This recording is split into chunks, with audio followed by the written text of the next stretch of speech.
आज की इस कहानी में हम आपको बताएंगे कि परिश्रम का फल सदैव अच्छा होता है। अनेक लोग मेहनत करने से पीछे हटते हैं एवं वे लोग यह सोचते हैं कि मेहनत करने से कुछ भी प्राप्त नहीं होता है और केवल वक्त बर्बाद होता है। तो आइए शुरू करते हैं। किसी गांव में एक बूढ़े किसान के 4 पुत्र थे। वह बूढ़ा किसान बहुत ही ज्यादा परिश्रमी था।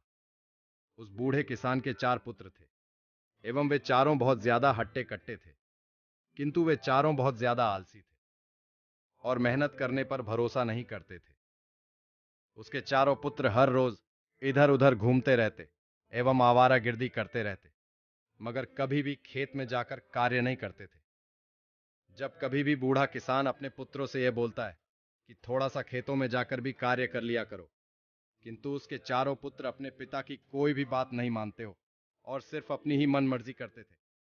बूढ़ा किसान अपने पुत्रों को अच्छी शिक्षा देने का हमेशा प्रयास करता था और पुत्रों से कहता रहता था कि परिश्रम करो, किंतु वे लोग अपने बूढ़े पिता की एक नहीं सुनते थे तथा दिन भर आराम ही करते रहते थे। एक दिन बूढ़े किसान के दिमाग में एक तरीका आया एवं उसने विचार किया कि मेरे हजारों बार कहने पर भी ये लड़के सुधर नहीं रहे हैं, लेकिन अब इन लोगों को समझाना बहुत जरूरी है।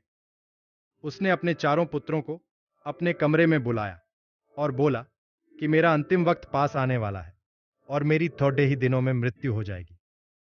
मैंने अपनी जीवन भर की पूरी कमाई खेत में दबा रखी है।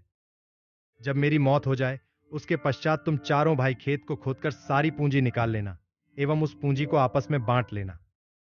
कुछ महीने बाद ही बूढ़े किसान की मौत हो जाती है। चारों भाइयों ने यह निर्णय लिया कि खेत में दबी हुई पूरी पूंजी को बाहर निकालते हैं और आपस में बांट लेते हैं।